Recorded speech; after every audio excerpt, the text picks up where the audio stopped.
What was your favorite fragrance that you wore in the month of January? Drop it in the comments down below and tell us what you love so much about it. Hey everyone, welcome back to my channel. This is my January Fragrance Awards. Yay! I did a lot of experimenting in January and jumped to some fragrances that I haven't maybe touched in a while or thought about in a long time and give them some love. So let's get to it. In the category of favorite blind buy is one that I purchased, I think it was mid 2021. It's Jo Malone's Jasmin, Sambac, and Marigold, which is very much a white floral fragrance with a lot of ylang-ylang added. So white and yellow floral mixed, and it has a honey note in here. I think this is a really elegant, bright, happy floral that gives me a traditional jasmine smell with that ylang-ylang accompanying it. So it has sort of this buttery smoothness to it that I really enjoy and is a hit in my house. Everyone likes when I wear this and thinks I smell good. I know jasmine is one of those funny notes that people either love or hate. I happen to love jasmine in a fragrance, and this is a fragrance that to me encapsulates the reason that I love jasmine. It's bright, it's floral, it's fresh, it's beautiful, it's very, very feminine.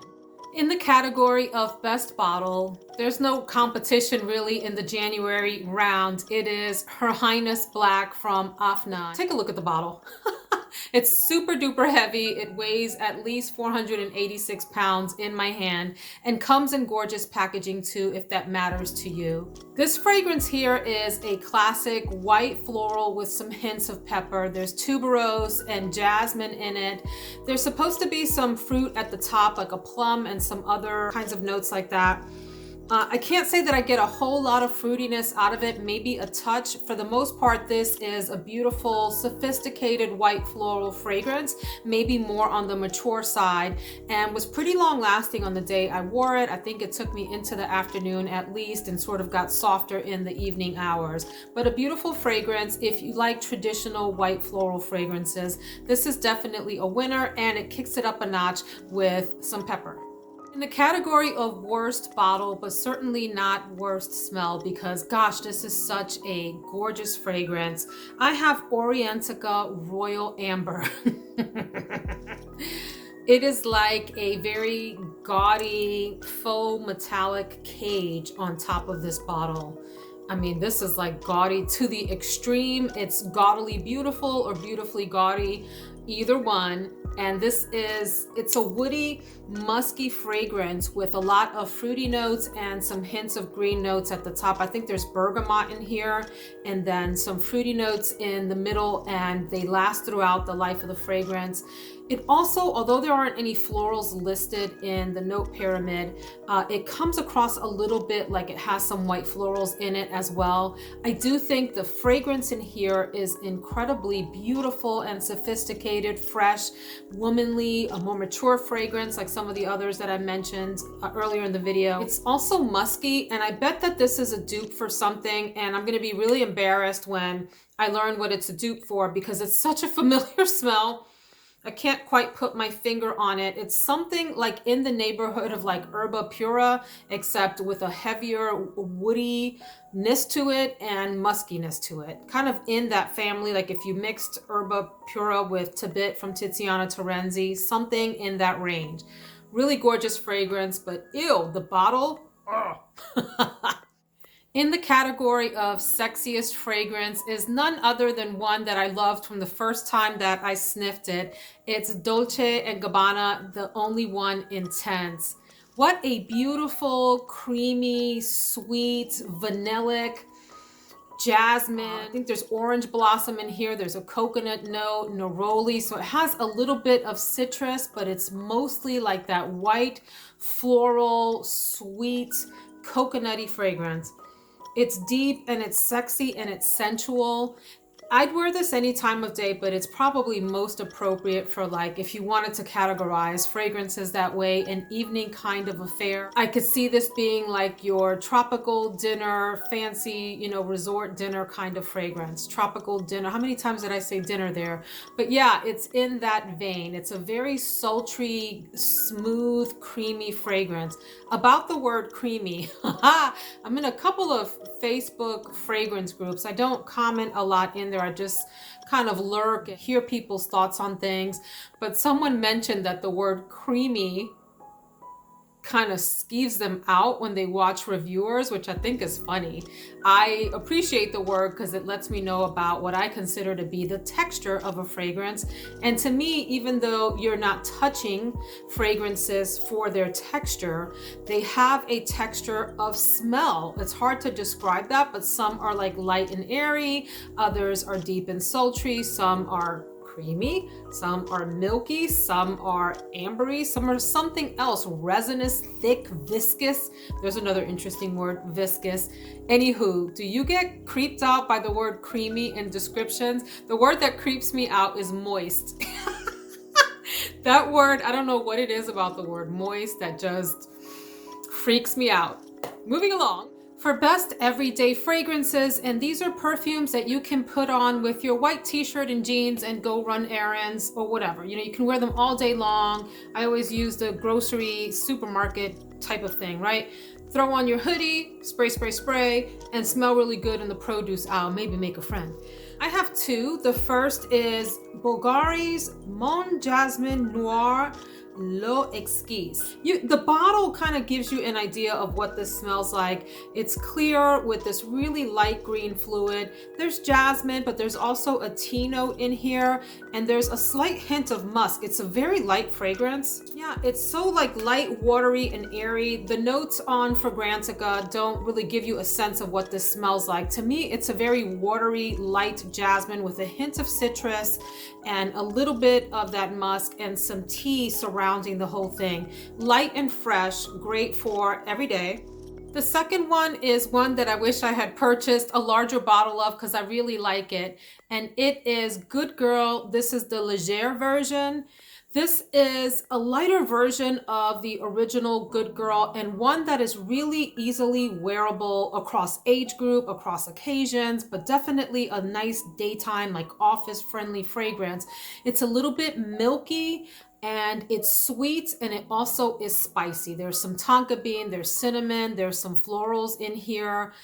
It does have a little hint of daytime sexiness, and really would be a great date night fragrance too if you want to keep it sexy and sultry but on the much lighter side. This is a good option. Next category is the best gift, and it's one that kind of surprised me. I have worn this before, but wearing it here in the winter, I got a different appreciation for it. It is Coach Floral. This is an eau de parfum concentration. It's just very universally likable. I can't imagine that many people would dislike this. It would be a safe gift. This is a little version. The big bottle is just is cute, right? It comes with this little tassel and has the relief of the coach, literally a coach with horses drawing it. This is a fruity floral fragrance that is on the lighter side. It doesn't get cloying and overwhelming. It's like a very sort of effervescent, fruity floral fragrance. It also has citrus at the top, so I think that's what keeps it really light throughout the body of the fragrance. You get citrus like pineapple, and then I think some orangey type of notes, and there's also florals and a little bit of musk. But light musk. For those of you that dislike musk, it's not a heavily musky fragrance, and it's just really easily wearable and likable. This could easily go in the best everyday category as well. But I have a hard time believing that most people who enjoy fragrances in general would not appreciate a bottle of this in their collection. Category of best for season, I actually also have two. It was a good month of great fragrances. What can I say? The first was a gift through the holidays. It's Bourbon Vanilla from, I believe the name of the company is Mistral. And this is a very, very boozy, woody vanilla with spices. And it's masculine, but I liked it on myself as well. It's sitting on my husband's shelf, but what a great, warm, spicy, fun, woody fragrance with the note of bourbon in it for the winter month. And then the second is a dupe for Initio Side Effect, and a pretty darn good dupe. It's Collateral Damage from Dua. Wonderful, very long lasting, and I mean, I have a nice decant of Initio Side Effect, and this is almost spot on to that. So you get that like extremely boozy, tobacco, spicy warmth in here. Great for winter. Then for the category of special occasion, and because it's winter, and I tend to think of special occasion in the winter as being an evening type of thing, hey, none other than Shaghaf Oud from Swiss Arabian. I made the mistake, because I'm hard-headed and I don't learn my lessons, of wearing a couple of spritzes of this to bed one evening, and I about choked my poor husband out. He was like, what do you have on? It is entirely too much. Yeah, don't wear this to go to sleep, folks. However, I could see this playing really, really well at a nice dinner. If you go lightly on the sprays is the key thing. This is super duper nuclear power, bombastic, fill a room, knock folks out, wilt flowers, kill animals miles away kind of thing. Okay? It is definitely an oud fragrance with some strong sweet praline in it. There's vanilla, there's rose, and there's saffron. So you get this sultry, deep powerhouse of a fragrance that some people think is a dupe for Oud Bouquet from Lancôme. So yes, floral, oudy, super duper sweet, can be very headache inducing if you go crazy. A couple of light sprays and you're gonna smell like an elegant goddess in this. In the category of biggest surprise, I have two. Yeah, I know this video is going to be so dang long. First is by Oakcha, which is a sister company or owned by or owns Oil Perfumery. I'm not really sure.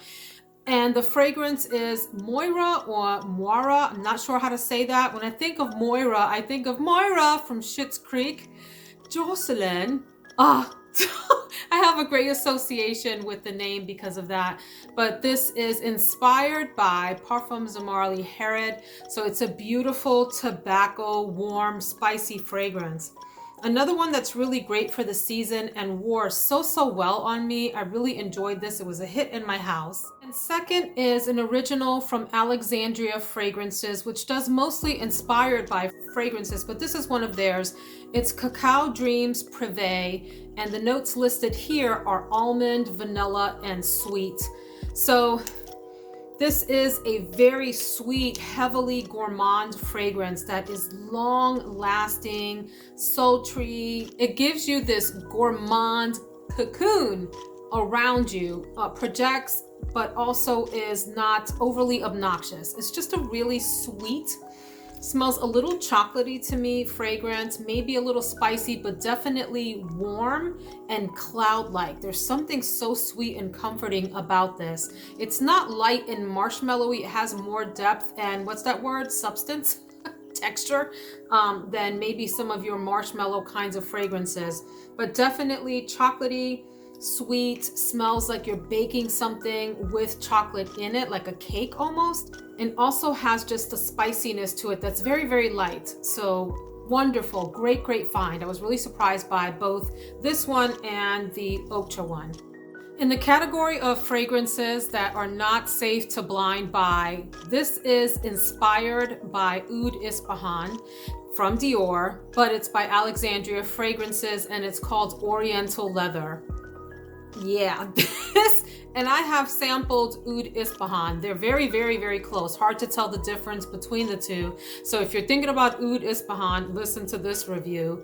It's definitely a heavily oudy fragrance and has like a smelly oud, almost barnyardy, kind of sort of. There's patchouli and rose in here as well. And of course, a heavy leather accord. This is not for the faint of heart. Some might even interpret this smell as pee, like it smells like animal urine. Yeah, like a zoo. This smells very much like a zoo, but in the best way possible. So if you're not into adventurous fragrances, animalic notes, animalic scents, if the idea of walking through the zoo and smelling all of those animal things mixing in the air kind of disgusts you, you may want to stay away from this. If you do like that, this is your fragrance. So imagine that smell with some leather and rose and some, I think is there saffron in here? Maybe some other spices. Yeah, heavily animalic, oudi, a difficult one to wear. I enjoyed it, but even me with my adventurous nose, I have to be in the mood for this. Next, we get to the top 3 fragrances of the month.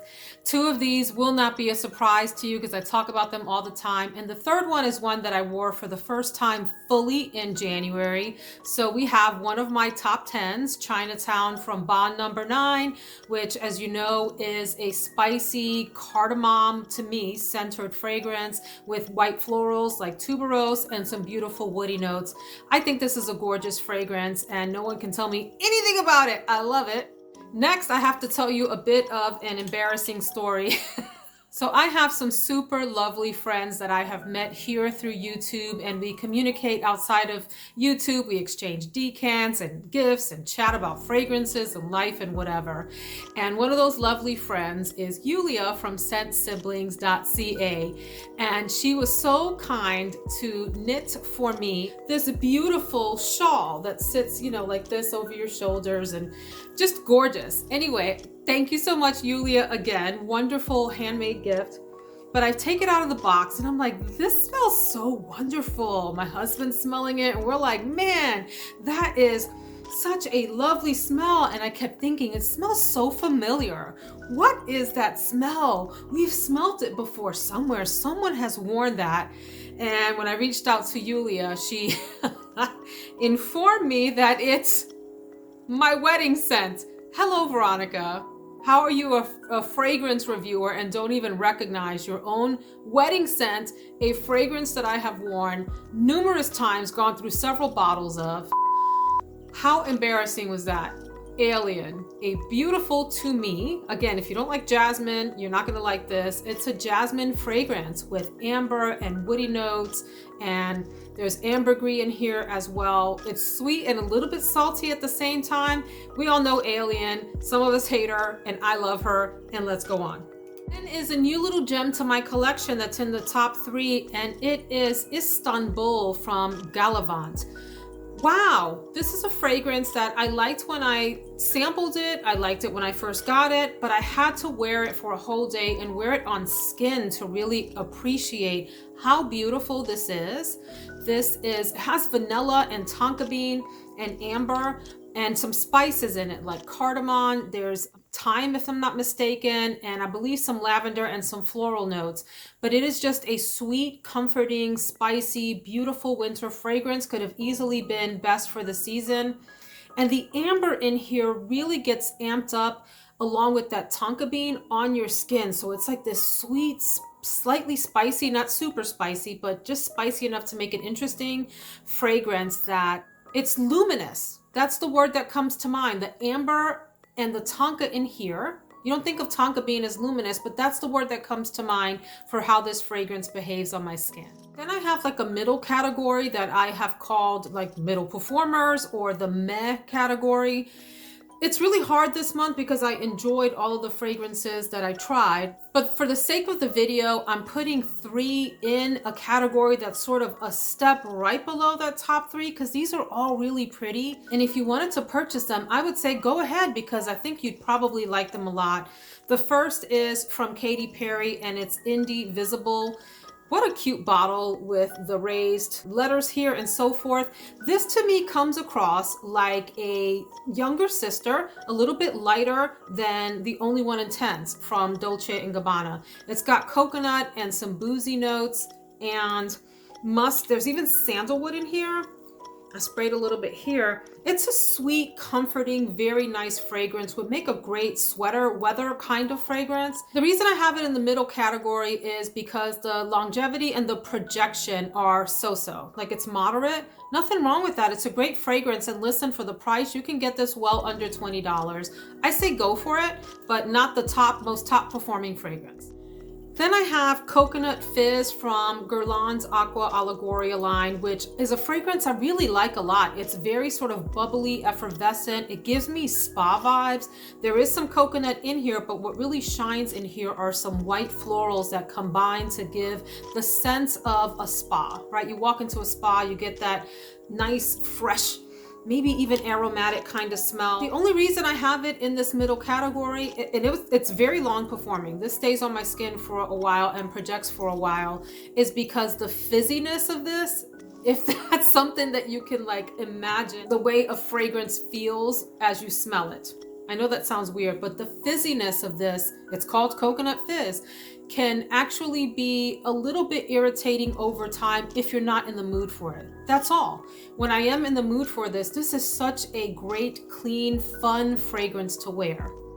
Then the third in this middle category is an absolutely gorgeous fragrance to me, except that it's light.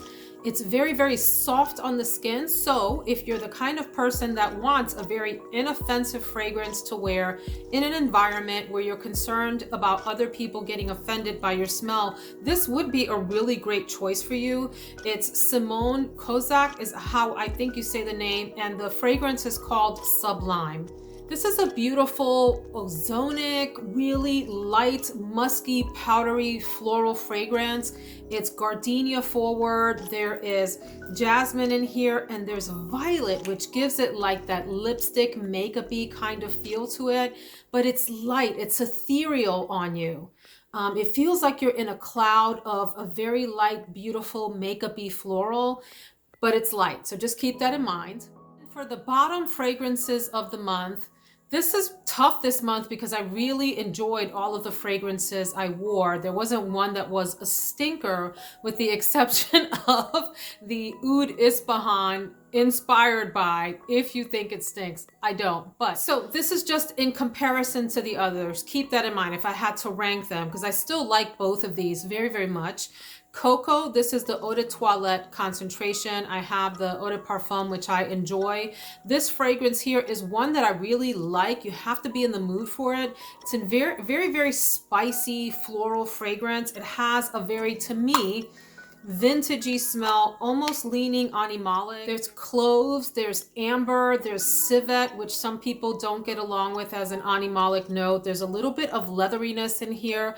It's quite a powerhouse of a fragrance, and you have to be feeling really confident to pull this off. It does still have its classy cocoa vibes, but a vintage smell, right? You have to be in the mood for this. I do like it, but yeah, it's ranked lower compared to the rest of the month. Then Good Girl, the regular Good Girl, not the Légère. You can't see this in the camera, but I'm about down here to this. And so I remember this fragrance being stronger on me. I think my nose has changed a lot in that fragrance. Maybe I've just blown it out. I don't know, because I wear fragrance every day and I don't give it a break. But I remember this being more powerhouse of a fragrance, and it actually was softer on me. So it's still beautiful. I still enjoyed it a lot. I think this may be a fragrance that I end up wearing to bed, and or perhaps the potency has died down a bit because I've had this fragrance for a very, very, very long time. This specific bottle, gosh, I've had probably since the fragrance first came out, and maybe some of the top notes, for example, have dissipated or gotten weak over time or whatever, and I do have a backup of this. So I'm gonna finish this bottle, but these two compared to the others of the month of January were maybe at the bottom of the list, although still likes. Thanks so much for joining me for my January awards show. I hope you enjoyed, and I would love to hear your opinion in the comments. Take care, friends. See you in the next one.